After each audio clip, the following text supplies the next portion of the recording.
Готов? Да. Дорогие друзья, мы вас приветствуем. По-прежнему в Америке, штат Невада.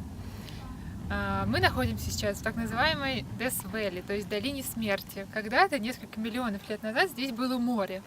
Все, что вы видите за мной и вообще вокруг, это было море. Мы сейчас, по сути, стоим на дне мертвого моря. Очень-очень древнего.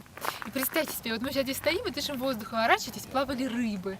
Маленькие, большие, здесь росли какие-то растения. Представляете, были течения. Было много-много воды сверху. Это такое удивительное ощущение. И, в общем, здесь очень много разных пейзажей. Горно-холмистых, вот впадин. А еще здесь есть места, где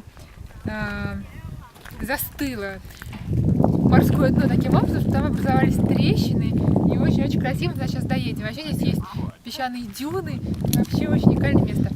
И мы еще, наверное, запишем оттуда что-нибудь. Ну, в общем, это такие новые ощущения лично для меня. Новое ощущение пространства и себя в пространстве. Но я потом об этом скажу. Давайте, путешествуйте.